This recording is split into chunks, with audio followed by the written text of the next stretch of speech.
Salut, tu te demandes qu'est-ce qu'un AVC, un accident vasculaire cérébral, et tu te demandes quels sont les signes à reconnaître afin d'éviter un retard de prise en charge pour tes proches ou pour un inconnu. Eh bien, tu es dans la bonne vidéo, je t'explique tout. Allez, c'est parti, on perd pas de temps.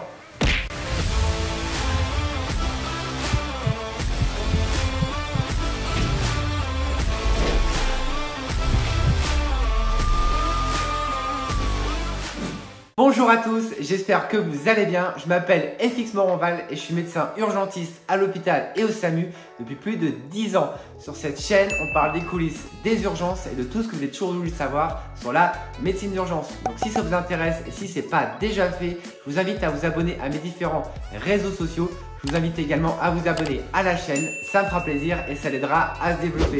Pour faire simple, il existe deux types d'AVC. Les AVC ischémiques qui représentent 80% des AVC et les AVC hémorragiques qui représentent 20%. Un AVC hémorragique, c'est lorsqu'une artère du cerveau explose pour différentes raisons. Une malformation, une déformation de sa paroi. Du sang va donc se répandre progressivement dans la tête et venir comprimer le cerveau contre l'os du crâne. On peut retrouver ce même mécanisme en cas de traumatisme crânien avec rupture d'une artère. Je vous en avais déjà parlé dans la vidéo sur les traumatismes crâniens. D'ailleurs, je vous remets le lien juste ici. L'AVC hémorragique se manifeste par des maux de tête très intenses d'emblée, associés à des nausées, des vomissements, puis des troubles de conscience qui vont aboutir à un coma au fur et à mesure que le sang comprime le cerveau. Dans cette situation, les proches ont souvent le réflexe d'appeler le SAMU au 15 devant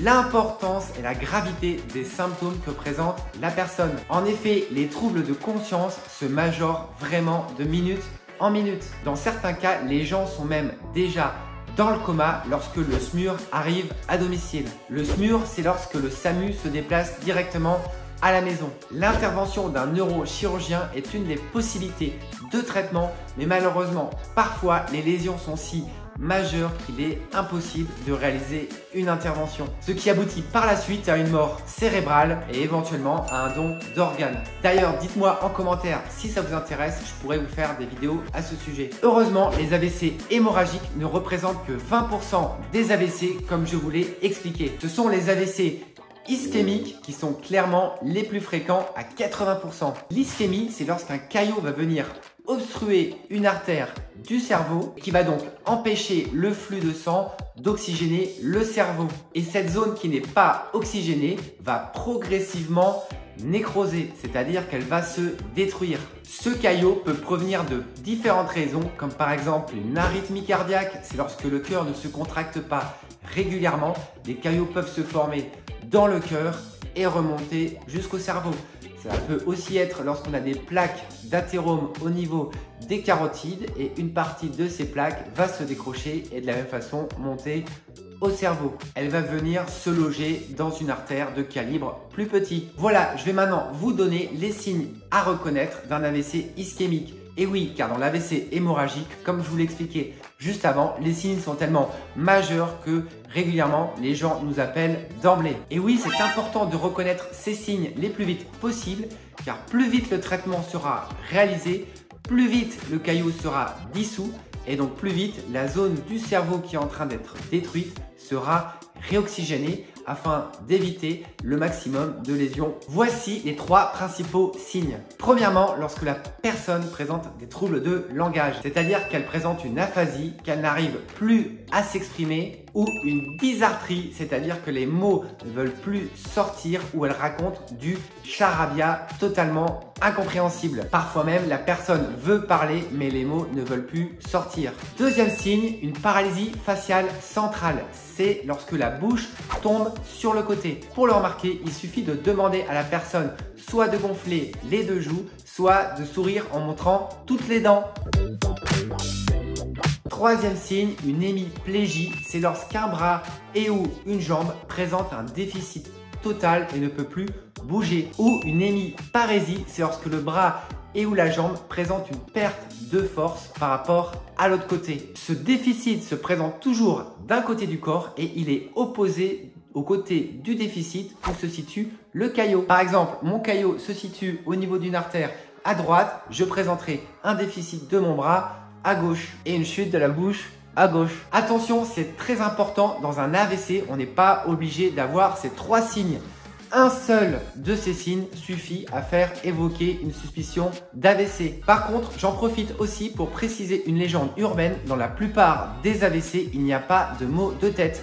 Et oui, dans les AVC ischémiques, il n'y a pas de maux de tête. Seulement dans les AVC hémorragiques, qui sont moins fréquents, je vous l'ai déjà expliqué. De mon expérience aux urgences, souvent lorsqu'il n'y a pas de maux de tête, les gens ne s'inquiètent pas. Et j'ai régulièrement des patients qui se présentent au niveau des urgences avec un déficit qu'ils présentent déjà depuis plusieurs heures. Mais comme ça ne s'améliore pas dans le temps, au bout d'un moment, ils s'inquiètent et ils viennent aux urgences. Malheureusement, on est sur des délais très tardifs et parfois au-delà d'une prise en charge, d'un traitement qu'on aurait pu réaliser si la prise en charge avait été plus précoce, donc plus rapide. En effet, c'est très important de débuter le traitement le plus tôt possible pour éviter au maximum les séquelles. De plus, c'est une IRM cérébrale ou un scanner cérébral qui va permettre de confirmer le diagnostic. On ne peut pas donner un traitement à l'aveugle si on ne sait pas s'il y a une ischémie ou s'il y a une hémorragie. En cas d'ischémie, le traitement consiste en une